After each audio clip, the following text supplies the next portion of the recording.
Le cheval plaît beaucoup, hein. C'est un vecteur de communication extraordinaire. Avant d'être un cavalier, c'était important d'être un horseman. Always put the horse before the personal ambitions. Vraiment un cheval incroyable. Voilà quelqu'un qui est champion olympique et qui n'est pas ordinaire. Se remettre en question et de se servir des défaites pour être meilleur après. Ce feeling, je l'ai eu directement avec Caleb. On fait du haut niveau, il y a le côté financier, c'est comme ça. Aller en compétition parce qu'il est bon, pas parce qu'il paye une table. Moi, je veux pas courir mes chevaux pour l'argent. If you can do it in a way that doesn't take too much out of your horses. Quand on voit l'évolution en 10 ans de temps, qu'est-ce que ça va être dans 10 ans ? Pouvoir motiver les jeunes à aller au bout de leurs rêves. Forme de très très bons compétiteurs. Je ne vais pas dire que ça forme des hommes de chevaux. Pour moi, les bons moments, ils sont à venir. Aujourd'hui, réussir sa vie, c'est avoir la vie que l'on souhaite. Voici le dernier épisode enregistré à Wellington cette année. Si je n'ai malheureusement pas pu assister à cet échange, j'ai eu la chance de pouvoir écouter cette interview et de découvrir deux personnalités rayonnantes. Zoé et Émilie sont les filles de l'entrepreneur Stéphane Conter à la tête de l'Empire Stefex. Leur voie vers le sport de haut niveau semblait donc toute tracée. Et pourtant, elles aussi ont eu à faire face à des coups durs. Des chutes, des blessures, des peurs qui remettent tout en question. À force de travail, d'accompagnement, de remise en question bien sûr, elles arrivent doucement mais très sûrement vers leur rêve du haut niveau. Et si l'équitation et le sport semblaient être une évidence, leur papa Stéphane avait aussi de grands projets pour elles.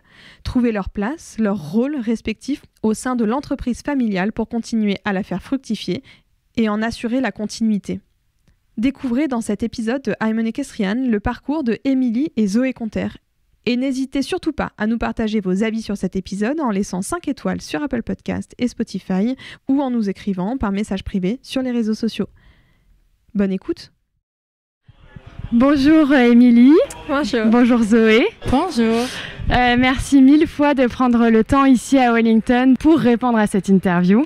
Ça fait maintenant très longtemps qu'on avait envie de vous avoir dans le podcast pour mieux apprendre à vous connaître, mieux savoir qui vous êtes. Donc comme je vous ai expliqué, l'idée c'est vraiment de revenir sur votre parcours et sur vous.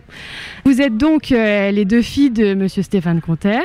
Vous êtes nées donc au sein de l'Empire Stefex. Vous avez très rapidement, voire immédiatement été plongée dans les sports équestres et dans le milieu du cheval. Et à seulement 24 et 26 ans, vous avez déjà connu de très grands succès. Je ne vais pas revenir sur tous, mais je vais juste citer les grandes échéances auxquelles vous avez participé. Émilie, tu as été médaillée d'argent par équipe au championnat d'Europe jeune cavalier à Arezzo en 2014, médaille d'or par équipe au championnat d'Europe jeune cavalier à Mill Street en 2016, championnat d'Europe à Samora en 2017. Médaille d'or au championnat d'Europe à Villamoura en 2021 et 3e en individuel, c'est ça. Et Zoé, donc, tu as été médaillée d'or par équipe au championnat d'Europe jeune cavalier de Mill Street en 2016, donc en fait vous étiez dans la même équipe. Oui, dans la même équipe, oui. Ce qui est chouette. Oui, super chouette. Et tu as été 3e en individuel, 2e par équipe au championnat d'Europe à Samorin en 2017 dans la catégorie senior. Donc vous avez connu aussi d'autres victoires évidemment et de participation dans les plus beaux concours du monde. Mais avant de parler de votre palmarès, j'aimerais apprendre donc à mieux vous connaître. Vous êtes d'après moi assez discrète, je crois. J'ai l'impression qu'on vous connaît assez peu. Est-ce que vous pourriez d'abord me raconter un peu votre histoire, comment vous avez fait la rencontre du cheval ? Tu veux commencer ou moi je commence ? Bon, la rencontre du cheval, oui, comme tu as expliqué déjà dans l'introduction, on est vraiment nés dans le sport équestre. Nos deux parents, mon père et ma mère, ils étaient tous les deux, ils ont commencé Stefex ensemble. Du coup, on est nés dedans. On avait 3 ans et ils nous ont mis sur nos premiers poneys. Du coup, pour le dire comme ça, on n'avait pas vraiment beaucoup de choix, mais ok, on s'est pas posé, on s'est pas posé des questions. On adore ce qu'on fait, on adore les chevaux, on adore le sport. On a même essayé de faire un peu d'autres sports. Golf. Du golf, même de la danse, genre du tennis même. Genre on a essayé des autres choses, mais on s'est bien rendu compte que c'était pas pour nous. C'était pas du tout pour nous. Du coup, ouais, on adore les chevaux, on adore travailler avec. Du coup, c'est tout ce qu'on a connu et pour l'instant, c'est tout ce qu'on veut connaître aussi. Du coup, voilà. Donc, c'était une de mes questions, justement, quand on est finalement au milieu des chevaux, peut-être que potentiellement, il y a une certaine pression à faire ce métier. Pour vous, bon, vous vous êtes quand même posé la question, du coup, vu que vous êtes allé faire d'autres sports, mais c'était naturel. Vous aviez envie de faire ça. Ouais. Oui, on avait essayé les autres trucs, mais pour nous, c'était, on aimait plus les chevaux, comme ça qu'on. C'était très clair, une décision très claire et très naturelle aussi. On ne s'est pas retrouvé, genre, qu'on était obligé à le faire. C'était juste naturel. On avait le passion pour le cheval, on a du talent pour le faire, on avait envie de le développer aussi. Du coup, tout est passé vraiment naturel. Il y a une question qu'on pose souvent en début d'interview qui est de demander aux cavaliers de se décrire, nous dire, ça peut être un peu bateau comme question, mais c'est pas si facile que ça. Quels sont vos principaux qualités et défauts? Dans le sport Non, personnel. Ok, personnel. Voilà. Okay, et là, du coup, je voudrais que Émilie, tu donnes celle de Zoé, et que Zoé, tu donnes celle de Ok, mais on donne que les qualités, on donne pas les... Non, les défauts aussi. Les défauts aussi. Ok, les qualités de Zoé, je pense qu'elle est très disciplinée. Donc, si elle veut faire quelque chose, elle est super le focus. Comment je dis? Oui, elle est très studieuse. Oui. Ouais. Elle est très. Si elle veut quelque chose, elle se met 100%. Elle est une personne caring, very caring. Comment tu dis en français? Tu t'occupes, t'es attentionnée. Oui. Ouais. Parfois un peu trop de moi, elle veut toujours jouer ma... Elle te protège un peu? Oui, elle me protège un peu trop. Donc, parfois c'est une bonne truc ou une mauvaise truc, je sais pas. Combinaison des deux. Et là, qu'est-ce qu'il y a encore? Elle est sympa. Ok. Bon, on pourra, comme ça nos auditeurs le sauront. Alors Zoé, comment tu décrirais Émilie? Émilie, ok, je vais commencer par tes bonnes qualités. Ah mais j'ai pas d'idée de... Mais oui, tu viens de dire un défaut. Un défaut. Ok, tu peux dire un défaut. Ah non, j'ai déjà dit 2 défauts. J'ai déjà dit, attends, ok, non, continue alors, peut-être j'ajoute quelque chose. Okay. Bon, Émilie, on va commencer par ses bonnes qualités. Comme moi, je pense elle est une personne très, très ouverte, très, très aimable. Très aimable, très ouverte. Elle est très, très sociable. Elle est facile à parler. Elle est drôle.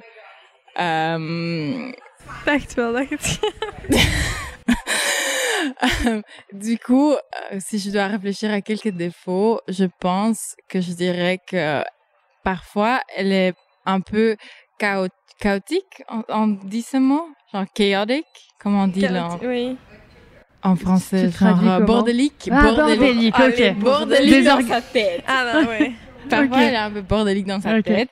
C'est un peu comme mon père. Elle a un peu le même caractère que mon père. Elle est occupée avec plein de choses dans sa tête et parfois elle est pas très organisée dans sa tête, du coup bordélique. Et elle veut toujours faire plein de trucs en même temps. Okay. C'est ça un peu un de ses défauts. Même avec cuisiner, c'est la même chose. Oui, genre dans tout un petit peu. Elle aussi, même pour faire du cheval, genre elle veut faire plein de choses en même temps et parfois c'est un peu trop bordélique et genre... Ok, mais, je comprends. Ouais, voilà. Oui, donc c'est un peu le... Parce qu'elle est très organisée et très... Okay. Vous êtes complémentaires. Oui, exactement, complémentaires, ouais. Un peu vraiment différents. Oui, différentes et complémentaires. Complémentaires, ok. Mais c'est trop drôle parce que j'avais pas... Moi, je vous suis depuis longtemps, je vous vois au concours, etc. Vous semblez hyper complices. Enfin, vous avez l'air hyper complice. Ouais. Est-ce que vous pourriez me décrire justement cette relation que vous entretenez toutes les deux? Parce que j'imagine que, enfin, peut-être je me trompe, mais j'imagine que ça n'a pas toujours été facile de faire le même sport au même niveau, plus ou moins. J'imagine qu'il y a eu des moments où vous avez été comparés ou mis en compétition. Comment est-ce que votre relation, elle est aujourd'hui? Honnêtement, on fait tout, parce que tout ensemble, on est comme des copines. Genre, on vient toujours ensemble si quelqu'un parle de à Zoé et Emily. Genre, on est toujours ensemble. Dans un paquet. On a toujours, on a les mêmes amis et tout est la même chose. On va en vacances ensemble. Parfois c'est difficile puisqu'on est toujours ensemble, donc honnêtement, on a des disputes. Je dirais que notre relation est très très intense. Je vais le décrire comme ça. Genre, on est très très proches. Parfois, comme dans toutes les relations entre sœurs, parfois ça peut être un peu compliqué. C'est pour ça que la relation elle est très très intense. Et aussi, on a fait le sport toujours ensemble depuis le début. Et c'est vrai que on est toujours un peu comparé l'un à l'autre. C'est toujours un petit peu difficile, mais on n'a jamais eu de compétition entre nous deux. Non. Genre, on est vraiment... Parfois, quand elle est en tête dans une épreuve, je dis, je vais aller le chercher, mais c'est pas que c'est... De la jalousie. Pas du tout. Genre, on travaille vraiment bien ensemble. On est souvent dans les concours ensemble, juste à deux. Il n'y a pas mon père, il n'y a pas d'entraîneur. Et on s'aide l'un l'autre. Genre, on regarde les parcours, on dit qu'est-ce qu'on peut faire mieux, qu'est-ce que dans les barrages, où est-ce que tu peux gagner du temps. On essaie vraiment de on est vraiment porter vers le haut. Comme ça, quoi. Mais on a aussi des disputes. Ça, oui, bien sûr. On a des disputes comme tout le monde. Rainbows and I don't know, butterflies. C'est bon, j'ai compris. On n'aura pas besoin de le traduire, je pense. Exactement. Donc, voilà. Du coup, Ok. Est-ce qu'il y a eu des personnes ou des étapes dans votre parcours respectif et peut-être aussi toutes les deux ensemble qui ont marqué vos carrières sportives, qui vous ont aidé à passer des caps et qui ont marqué votre progression? Ok, bien sûr. Avec chaque différent entraîneur que j'ai eu, ça a changé quelque chose et j'ai eu beaucoup évolution positive. Moi, je dirais vraiment, je suis devenue plus forte. J'ai eu un accident en 2018, j'ai cassé mon cou. Pour moi, dès cet accident, je me suis retrouvée plus forte que j'étais avant. Et à partir de ce moment-là, j'ai vraiment évolué vers le haut, vraiment. J'ai eu aussi de différents entraîneurs. J'ai eu Eric Lamasse pendant 2 ans. Et lui, il m'a vraiment, vraiment fait évoluer aussi. Ça, je dois dire. Il s'est vraiment bien occupé de moi. Il était toujours très, très motivé à faire le sport sur le haut niveau avec moi. Il m'a appris plein de choses. Du coup, je suis très reconnaissante vers lui. Avec lui, j'ai aussi fait Calgary et tout ça. Et du coup, il m'a vraiment bien fait évoluer aussi. Et maintenant, depuis 1 an, même pas un an. Presque. Après Wellington. On s'entraîne tous les deux avec Elena Stormans. C'est un peu... Moi, l'année dernière, j'ai pas fait trop de concours parce que j'ai eu une année un peu plus tranquille à cause des blessures. Mais on s'entend vraiment bien avec Elena et on sent qu'elle va nous amener aussi vraiment dans la bonne direction. Donc, on est très, très positive pour cette relation aussi. Oui, mais je pense chez nous deux, c'est Farid qui nous a aidé Oui, Zoé, elle a fait ses premières 5 étoiles quand Farid l'aidait. Et moi aussi, j'étais très compétitive avec Farid. J'ai beaucoup appris. Puis, il y avait un temps, je pense, 6 mois, pas longtemps, avec Nelson Pessoa que j'ai entraîné. Et là aussi... J'ai eu beaucoup d'entraîneurs, mais chaque entraîneur m'a aidé à développer. Alors, avec Yves Hautakis, on a eu la médaille d'or en équipe et la médaille en bronze individuelle. Donc, on a vraiment eu une bonne année. C'était une de mes rêves de faire ça. Mais alors, oui, j'ai commencé à entraîner avec Elena Stormans cette année. Et oui, l'année passée. Et oui, comme ça, on évolue un petit peu, ouais. Je sais, Zoé, j'ai lu que tu avais fait des études supérieures. Je sais pas si toi aussi, Émilie, j'ai pas trouvé l'info, mais voilà. Tu me dis que oui, c'est pour ça que je dis. Ouais. Pourquoi est-ce que vous avez décidé de poursuivre votre cursus scolaire à l'heure où on le sait, les cavaliers arrêtent très facilement l'école pour se consacrer à leur métier, finalement, de cavalier. Ouais, parce que c'était très important pour nos parents, très important pour mon père, pour ma mère que on a un diplôme. Oui, quand on a un diplôme universitaire. Du coup, pour nous, on a toujours été à l'école secondaire, on l'a toujours fait, on a toujours dû combiner les deux, le sport, l'école. Du coup, on était habitués. Du coup, après, on a dit, on va quand même faire l'université. Moi, j'ai fait pendant 4 ans et demi. Ça a été assez facile parce que en fait, pendant le Covid, tout a été mis en ligne. Du coup, après ça, on avait un peu le choix. Est-ce qu'on continue en ligne ou est-ce qu'on retourne à l'école? Et du coup, on a pu tout faire en ligne, ce qui était beaucoup plus facile pour notre sport. On a rendu compte, ça changeait la vie. Parce qu'on pouvait monter et puis, on est à la maison, on peut juste ouvrir l'ordinateur et on fait l'école. Il faut toujours étudier pour les examens. On est tous les deux contentes qu'on l'a fait. Émilie, elle finit maintenant.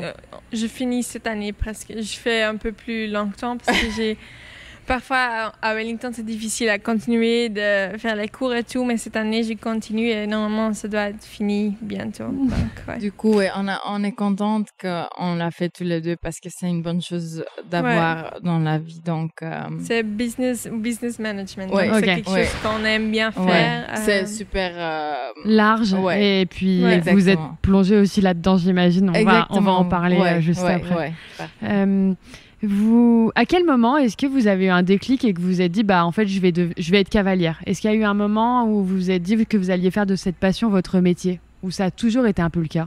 Je pense, à partir qu'on a fait les championnats et tout ça, je pense que quand on a commencé à faire les championnats d'Europe, en children, en junior, en jeune cave, on était presque sélectionnés chaque année pour y aller. Du coup, ça nous a motivés vraiment. On est assez bon pour être sélectionné chaque année. Du coup, après ça, on s'est rendu compte qu'on peut vraiment faire quelque chose de notre carrière sportive. On a tout pour le faire. Du coup, après, on a continué à travailler pour le faire. Mais c'est pas le seul truc qu'on va faire parce que moi, j'aime vraiment bien monter aussi. Mais c'est bien d'avoir quelque chose d'autre aussi. Donc moi, j'ai commencé un petit peu avec le business des chevaux. Donc avec mon père, je le suis et j'apprends tout qu'est-ce qu'il fait. Donc je commence juste. J'aime vraiment bien faire ça aussi. J'aime bien vendre mes chevaux. Donc Zoé, elle a aussi commencé de faire les finances chez nous aux écuries.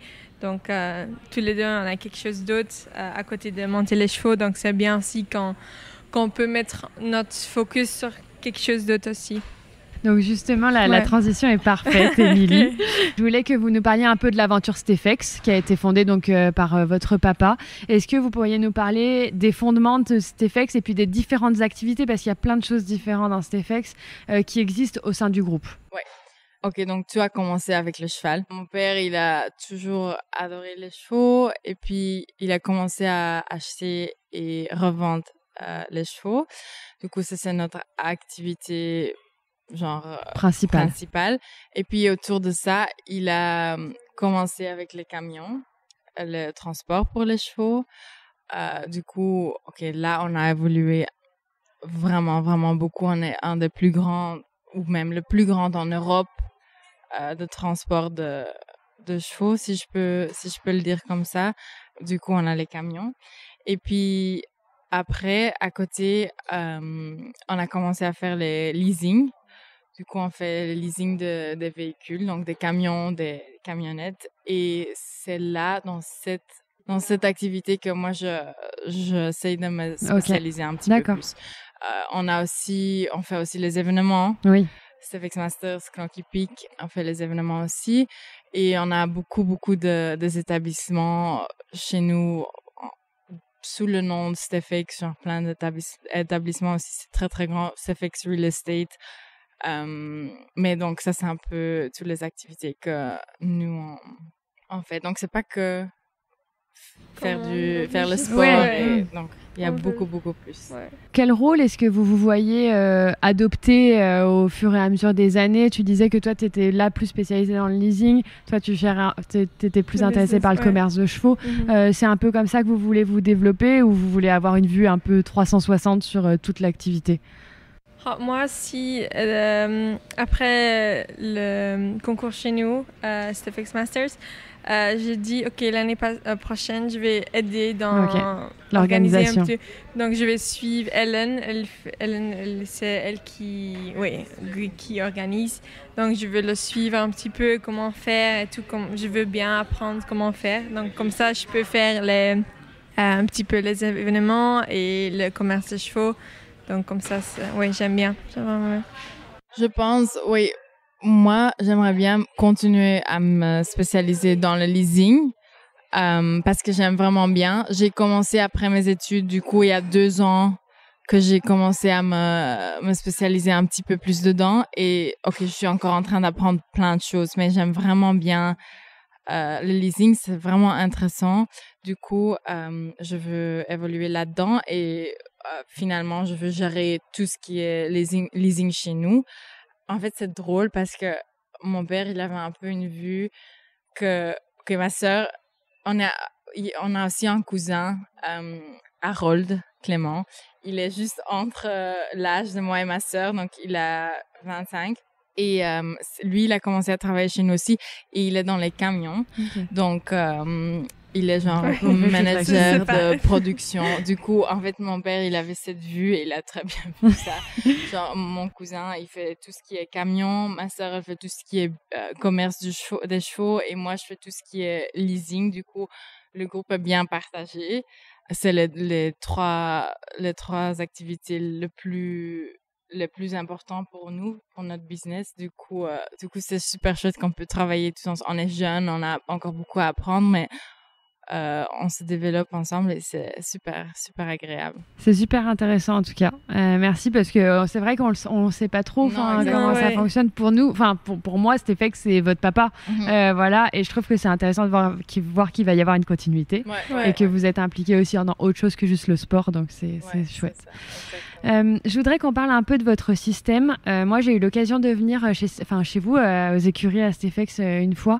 Comment est-ce que ça fonctionne? En fait, il y a plusieurs écuries, il y a plusieurs cavaliers qui sont installés aux écuries. Est-ce que vous pouvez nous parler de votre système? Est-ce que tous les chevaux sont à vous? Est-ce que vous avez des propriétaires extérieurs? Comment ça fonctionne en fait autour de vous? Et est-ce que c'était une volonté de votre part d'avoir plusieurs cavaliers au même endroit? Peut-être pour piocher aussi dans les meilleurs et puis profiter de cette synergie. Oui. OK, on a beaucoup de chevaux chez nous à la maison et c'est pour ça qu'on a besoin aussi de plus de cavaliers. On a un peu de cavaliers de chaque niveau. OK, chaque niveau, ils montent tous super bien, mais je veux dire des cavaliers 5 étoiles, des cavaliers jeunes chevaux et un peu là entre les deux. Donc, on fait comme ça et on a aussi un peu de propriétaires. Mais c'est pas... Le plaisir de chevaux, c'est à nous-mêmes, mais on a des propriétaires comme Scuderia encore, toujours.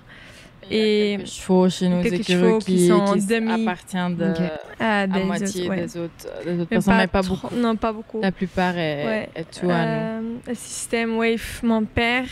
OK, on a beaucoup de chevaux de notre élevage aussi maintenant. Ah oui? Oui. On travaille ensemble avec Ara de la Pomme. Okay. C'est Pommex maintenant.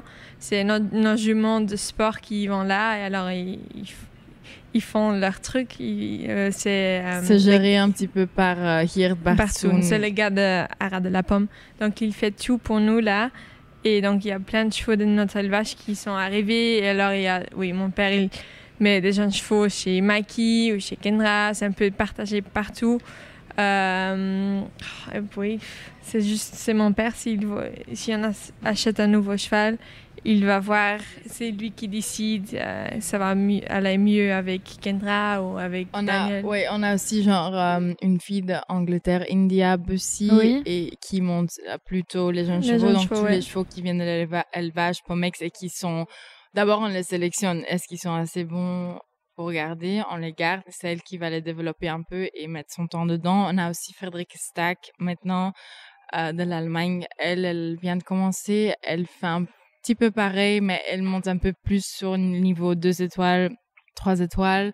Et puis, ouais, il y a Mikey et Kendra qui sont là depuis quelques années maintenant. Kendra qui est incroyable dans le plus haut niveau. Déjà maintenant, elle a évolué incroyablement. Elle a un bon poteau de...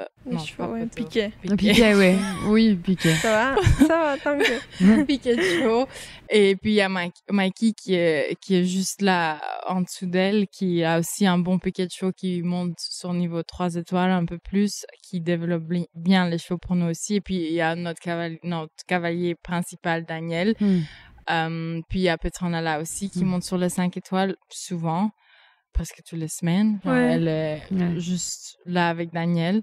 Du coup, on a beaucoup de cavaliers. Et puis, il y a moi et ma sœur. Donc, pour lui, pour mon père, c'est pas toujours facile de choisir où est-ce que je vais mettre un cheval. Et il y a toujours, pas toujours, mais il y a toujours une idée qu'il a, je préfère mettre un cheval chez cette personne-là au lieu de l'autre personne et mais ça marche bien, parce que si ça marche pas avec une personne, il y a plein d'autres gens qui peuvent essayer. Du coup, à la fin, il y a toujours un cheval qui va aller à quelqu'un. Et ça, c'est le plus important, de s'adapter un peu aux chevaux et voir comment les chevaux vont mieux avec qui ils vont mieux et avec qui ils se sentent mieux, avec qui ils sautent mieux. C'est bien pour le commerce comme ça.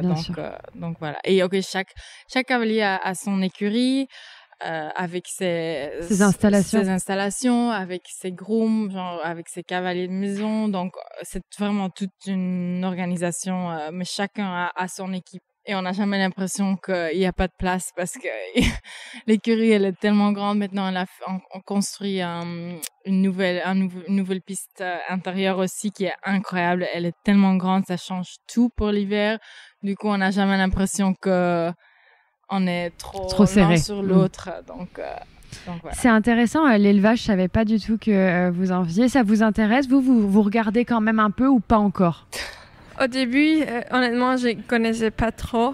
Mais maintenant, de plus en plus, avec les auctions. Les ventes aux enchères. Les ventes Oui, les ventes aux enchères.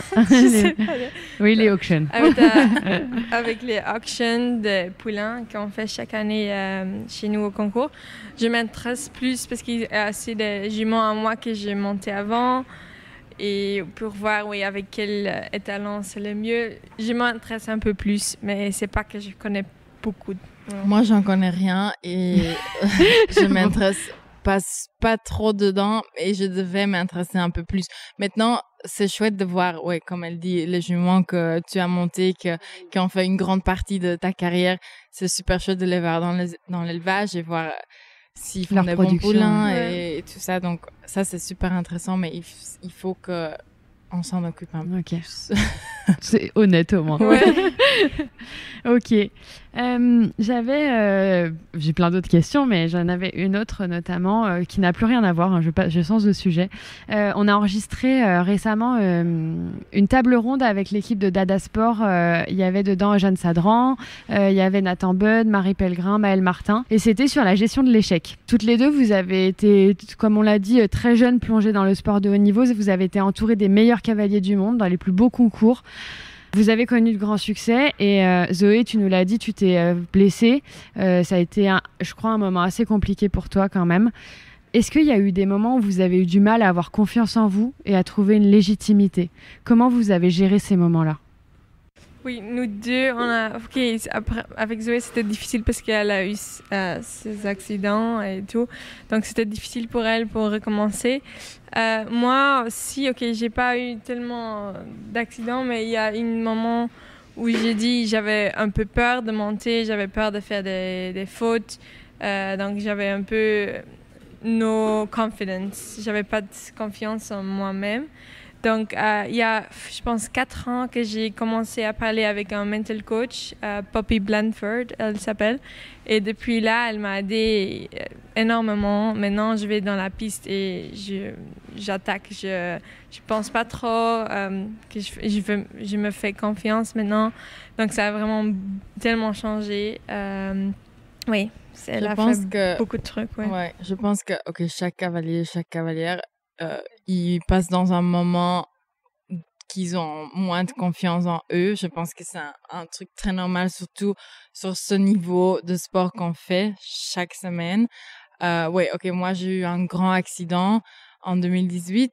Je me suis cassé le cou, deux vertèbres, et j'ai eu une opération aussi. Du coup, ça m'a pris 6 mois avant que je me suis remis à cheval. C'était une longue réhabilitation, très très longue. Et après, la route pour revenir, elle est difficile. Elle est très très difficile. Ça m'a pris beaucoup de temps de trouver la confiance. Je pense une chose qui aide, c'est bien sûr un mental coach. Ça aide vraiment beaucoup de juste parler avec quelqu'un qui peut t'aider dans ça. Et la deuxième chose, un entraîneur qui te donne la confiance. Qui te donne la confiance, c'est très important aussi, qui te guide dans la bonne direction. Et après ça, les chevaux que tu montes aussi. Pour revenir, moi, le cheval qui a eu plus d'impact chez moi, c'était Davidoff, qui m'a vraiment remis en route après que j'ai eu ma chute et qui m'a vraiment permis de remonter sur ce haut niveau, parce que j'avais toute confiance en lui et il allait jamais me faire peur, ou j'ai de la confiance en lui, 100%. Du coup, ça, c'est très important. Ça prend beaucoup de temps, et il faut aussi se laisser le temps à rebaisser le niveau un petit peu, de pas rester sur le haut niveau. Il faut que tu aimes bien faire ce que tu fais, que tu t'amuses en piste. Il faut pas que tu rentres et tu dis « Oh merde, est-ce que je vais survivre ou je vais pas survivre ?» Tu vois, pour le dire comme ça, il faut vraiment rester sur le niveau qu'on est capable à ce moment-là, en fait. Exactement. Du coup, ça a pris longtemps de me remettre, mais et maintenant, ce jour d'ici l'année dernière, j'ai eu quelques chutes assez graves.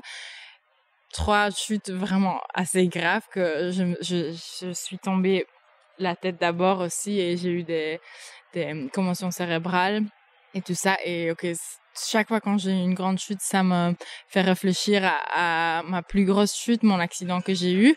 Du coup, ça, c'est un peu difficile. C'est un peu difficile de se remettre chaque fois. Il faut vraiment chaque fois retrouver la force entre toi pour te remettre au-dessus. Et je sais que je suis capable de me remettre au-dessus. C'est juste assez dur de le retrouver chaque fois. Mais je pense qu'il y a chaque cavalier et chaque cavalière qui vont un peu dans la même même trajectoire. Oui, il y a des moments où tu te sens on top of the world, et des autres moments où tu as besoin de un peu un push. Ouais. Tu vois c'est toujours ça, beaucoup d'ups and downs. Mais oui, je pense, de vraiment parler avec quelqu'un, ça fait vraiment du bien. Aussi d'avoir une bonne équipe autour de toi qui te soutient. Il y a plein de choses hyper intéressantes dans ce que vous venez de dire. Déjà, nous, c'est vrai qu'on en a beaucoup parlé dans le podcast des coachs coach mental. C'est vrai que c'était un vrai tabou il y a quelques années de voir un coach mental. On ne le disait pas, ou on n'avait pas trop envie de le dire. Et de la même manière que ce que tu viens de dire, rebaisser dans les épreuves quand on sautait du 5 étoiles, je pense que c'est pas facile, clairement. Toi, tu as quand même réussi à dépasser ça. Enfin, vous avez réussi à dépasser ça dans le sens où vous êtes allé parler à quelqu'un, vous vous êtes rendu compte qu'en fait, il fallait passer par là, quoi. Ouais. Ça, c'était pour moi la première chose. Et je me souviens très très bien. C'était difficile pour toi pour faire un step back, difficile, mais ça faisait vraiment du bien. Mais la première chose que moi j'ai dit, après que j'ai recommencé à monter un peu sur le haut niveau, et j'ai repris un peu ma forme.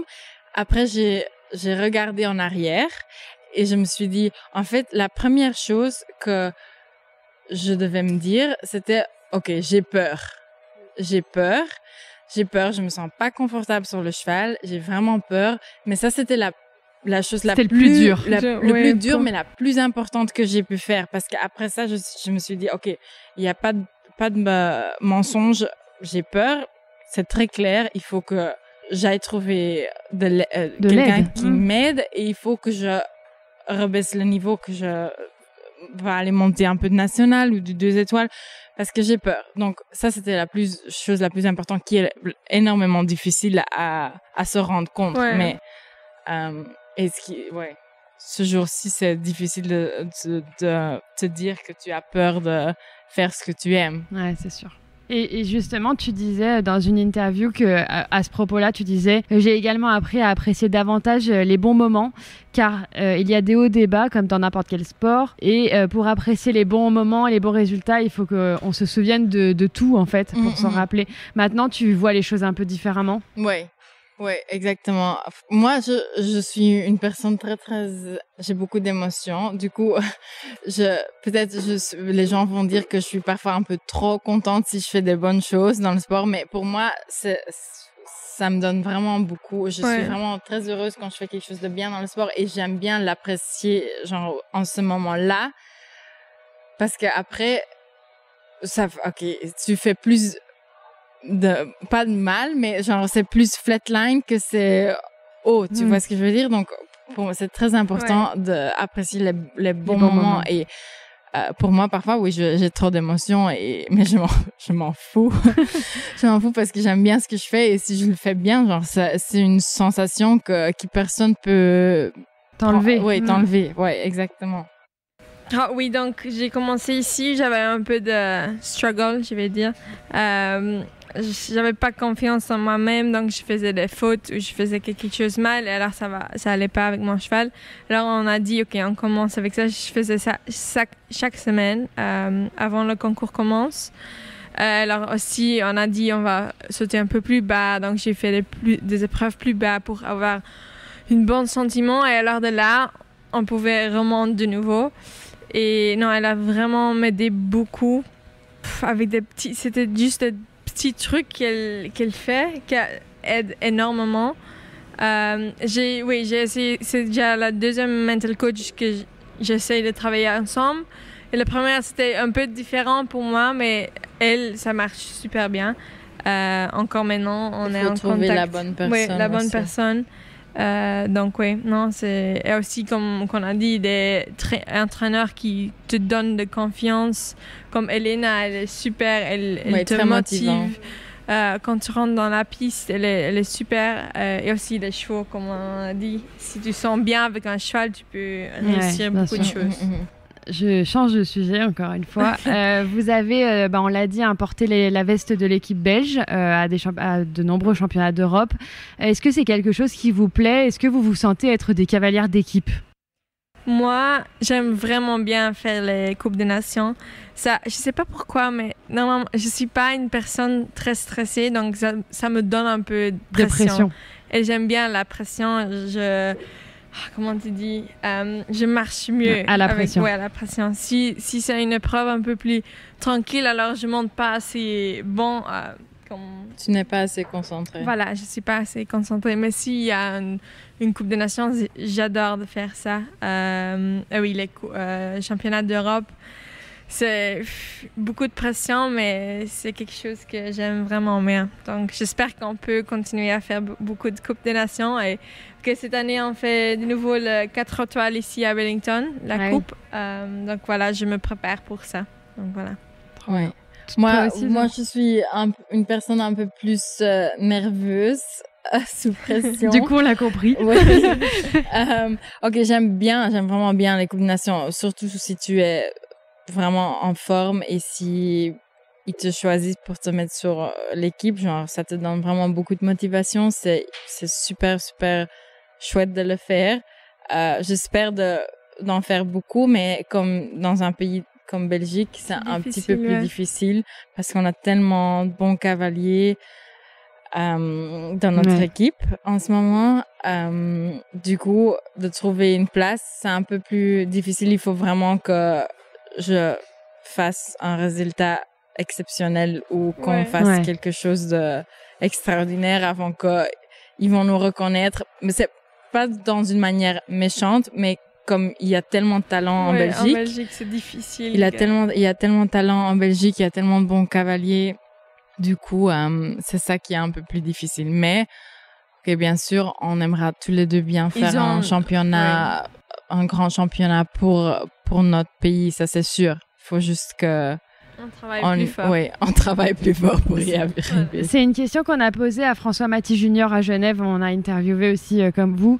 C'est un petit pays, la Belgique, mais il y a tellement de grandes familles de cavaliers. On peut citer les Van Passion, Jérôme Guéry, Grégory Watley, les familles Maty et les De Vos, exactement, Philippe Hart.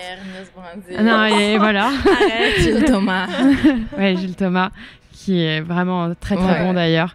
Nous, on parle souvent de ça en France. Pour un jeune cavalier, vous devez le voir, c'est aussi difficile d'intégrer l'équipe 1. Comment est-ce qu'on fait sa place dans une équipe comme ça alors qu'il y a tellement de talent justement? C'est vraiment difficile. Être très consistante dans les grands prix, ce qui est difficile. Ouais. Parce que... Ça dépend à quel niveau tu veux faire. Si tu veux faire les 3 étoiles, aussi. Tu dois être très consistant dans les 3 étoiles, mais si tu veux faire 5 étoiles, tu dois vraiment avoir des résultats avec un cheval. Oui, aussi. Et moi et Émilie, on a toujours eu assez de chevaux, donc on ne fait pas des compétitions chaque fois avec le même cheval. Donc, c'est là aussi, ils veulent vraiment voir une partenaire entre cavalier et cheval. Et parfois, pour nous, c'est un peu plus difficile, comme on a assez de chevaux et... On les vend aussi. Ouais. C'est votre métier aussi. Hein, voilà, donc on le monte pour, 2 années max et alors ils sont vendus. Donc c'est un peu difficile pour nous pour être consistant avec Mais c'est un de nos buts de faire assez bien avec un cheval qu'on puisse... Qu'on peut le garder un peu plus longtemps. Qu'on peut le garder et qu'on puisse... qu'on vient en... Non, maintenant j'ai perdu tous mes mots. À devenir performant et régulier. Régulier, comme ça ils nous sélectent où on est assez bon qu'ils nous voient. Ouais, j'ai compris. Du coup, c'est un de nos buts, ça c'est sûr. Mais vous n'êtes pas sans savoir qu'il y a justement une opposition entre le circuit des Coupes des Nations et celui du Global Champions Tour. Il y a du bon et du moins bon dans les deux circuits, sans doute. Qu'est-ce que vous pensez de tout ça? En fait, je vous pose la question parce qu'on était à la conférence de l'IJRC à Genève en début décembre. Et il y a notamment la question que le Global voudrait récupérer le même nombre de points ranking que les Coupes des Nations. Et ça a posé vraiment débat. Qu'est-ce que vous pensez de ça? Je sais que Zoé, tu montes dans le global, mais pas toi, Émilie. Moi, j'ai pas encore monté dans le global. J'espère une année de faire ça parce que c'est vraiment un de mes rêves aussi. Mais justement, qu'est-ce que vous pensez de ce circuit-là Moi, je l'ai fait il y a 2 ans. J'ai pas fait beaucoup de concours en global. J'ai fait 5 ou 6 concours. C'était une expérience super cool. Mais pour dire qu'ils méritent les mêmes points de ranking que les Coupes des Nations, c'est un peu difficile. Moi, je dirais, les Coupes des Nations, les gros Coupes des Nations en Europe, c'est vrai, ils sont vraiment prestigieux. Et j'ai l'impression que, parce qu'il y a aussi le global, il y a moins de bons cavaliers qui vont souvent dans les Coupes des Nations. Genre les dernières années, comme le global, ils mettent beaucoup de l'argent dedans et tout ça, ce qui est bien. Est bien parce que c'est bien pour le sport. Le sport évolue, c'est très bien, mais ça met un peu moins de spotlight sur les Coupes des Nations, ce qui est dommage. Mais alors peut-être les Coupes des Nations doivent trouver un peu quelque chose pour booster les cavaliers encore un peu plus, de faire un changement quelque part qui peuvent un peu faire la compétition avec les globales. Je dis pas que les globales, il y a beaucoup de bons cavaliers qui vont aussi pour le sport. Je pense qu'ils sont très bien, mais ça serait peut-être bien qu'ils peuvent avoir un peu plus de compétition entre eux, genre juste pour booster un peu et pour motiver un peu les cavaliers. C'est difficile de faire une saison globale et de faire les Coupes des Nations en même temps parce qu'il faut vraiment avoir genre un piquet de 6 chevaux de Grand Prix, il y a presque personne qui a ce piquet de chevaux. Du coup, c'est un peu difficile. Il faut un peu faire un choix. Mais j'ai pas trop d'opinions Moi non plus, là-dessus. Je connais pas, j'ai jamais monté le global, donc je connais pas trop. On va arriver vers la fin de cette interview. Souvent, on pose des questions un peu plus rapides. Alors, il y a un peu de tout là en l'occurrence, mais je vais essayer de ne pas vous prendre trop de temps non plus. Est-ce qu'il y a un échec que vous avez connu qui est devenu une réussite, que vous avez réussi à transformer dans votre vie de cavalière, ou même personnelle d'ailleurs, hein. Enfin, voilà, qui a été marquant pour vous et qui finalement vous vous êtes dit, bah grâce à ça j'ai appris. Unfair. Ouais. Ja, zo unfair dat je naar iets goed hebt vertaald. Je m'excuse pour mon néerlandais. Je dois penser. Moi, surtout, mon accident, ça a eu une grande impact sur ma vie personnelle et ma carrière sportive. Aussi, maintenant, l'année dernière, j'ai eu une très très mauvaise année avec beaucoup de chutes, comme j'avais déjà dit.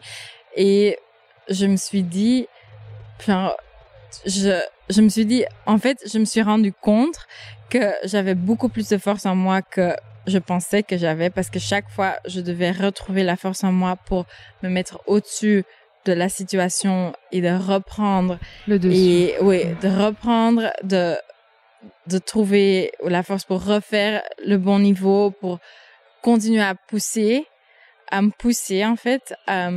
Du coup, j'ai dit, toute cette force que je pensais pas que j'avais, je vais la prendre pour l'année 2024 et je vais la transformer en quelque chose de positif, que je sais que j'ai tellement de force. Du coup, je vais l'utiliser pour faire des bonnes choses dans le grand sport. Du coup, je suis vraiment motivée et je pense que dans ces situations-là, tu commences à réfléchir un peu plus et aussi tu te rends compte comment tu aimes ce sport. Je suis obsessive de ce sport, pour le dire comme ça. Je peux pas vivre sans. J'adore les chevaux. Du coup, tu commences à être un peu un peu plus. Tu apprécies. Oui, tu apprécies un peu plus juste le sport en général, juste travailler avec les chevaux et tout ça. Du coup, voilà. Chez moi, je pense que parfois je voulais aller trop vite, tu vois, donc monter trop vite les 5 étoiles, que j'étais pas vraiment prête pour le faire. Et alors là, j'ai dit, ouf, ok, peut-être j'ai besoin plus de temps pour me mettre dedans et tout. Et après ça, tu te vas, par exemple, avec Balento, mon cheval de tête. D'abord, c'était difficile, mais alors j'ai dit, ok, on prend notre temps. Et alors, après une année, on a fait le 5 étoiles ici à Wellington et on était sans faute dans le 5 étoiles. Donc, j'étais très, très contente avec ça. Donc, parfois, je veux aller trop vite si je me sens pas 100% parce que je dis, ok, I'm gonna fight. Parfois, c'est mieux de faire un peu plus tranquille et prendre ton temps, faire le truc. Quel est le meilleur conseil que vous ayez reçu jusqu'à présent? Je dois penser. Si je dois réfléchir à ça. Peut-être qu'on peut revenir là-dessus après. Ouais, pas de souci. Est-ce qu'il y a quel a été le cheval qui a marqué votre carrière jusqu'à présent? Chez moi, c'est Balento, honnêtement. Il a, les championnats d'Europe, on a fait. Et alors, mon premier sans faute dans 5 étoiles, donc c'était super. On a une partenaire spéciale, puisqu'il est vraiment spécial aussi, le cheval. Et moi aussi, un petit peu, je pense. Donc, on marche super bien ensemble. Maintenant, mon cheval, il est un peu plus vieux. Donc, maintenant, mon cheval de tête qui monte, c'est Trixie. Ouais. Elle a 10 ans. Et c'est chouette aussi parce que c'est une fille de Tobago. Donc, c'est très spécial. Et j'espère de faire des grandes choses avec elle. Donc, voilà. Oui, pour moi, je vais d'abord commencer par le début. Je vais dire Zeta de Sabucci. C'était un de mes chevaux que j'ai eu quand j'avais 15 ans. Elle a fait le championnat d'Europe avec moi. J'ai eu mes 2 médailles avec elle aussi au championnat d'Europe. Et c'est avec elle que j'ai fait mon premier Grand Prix 5 étoiles. Elle était complètement folle. Mais elle m'a appris à vraiment me battre. Genre vraiment, parce qu'elle se battait genre complètement. Elle voulait tout faire, genre, très, très bien. Et elle m'a vraiment appris à me battre dans ces grosses épreuves. Et après ça, ouais, je dirais Davidoff, comme... J'adore ce couple. J'adore ton couple avec ce cheval. Dave, parce que, ok, pour moi, il m'a vraiment, après, dès que j'ai eu mon accident, c'est lui vraiment qui m'a remis en route et grâce à lui que je me sens en confiance et chaque fois que j'ai un moment un peu low, genre, c'est lui qui me remet toujours, qui me redonne toujours de la confiance. Je peux toujours, genre, ouais, compter sur lui. C'est mon meilleur ami, Dave. Bon, dernière question, parce que je crois qu'on est en train de se faire mettre dehors. Où est-ce que vous vous voyez dans 10 ans? The dream life, je pense que c'est un peu... moi, j'aime bien Henrik von Eckermann et Yannick Asponger. Ils ont... comme le dream family, le perfect family, tu vois. Donc, couple goal, family goal. Donc, de monter sur un haut niveau et d'avoir une famille. Et ok, j'espère que je peux continuer dans le business aussi un petit peu, faire mon truc. Donc, faire le haut niveau et avoir une belle vie. Oui, moi aussi pareil. J'aimerais continuer à être cavalière 5 étoiles, de produire plein de bons chevaux parce que j'adore produire les chevaux, d'être cavalière de 5 étoiles, d'avoir une famille. J'espère encore toujours avec Carlos, mon copain.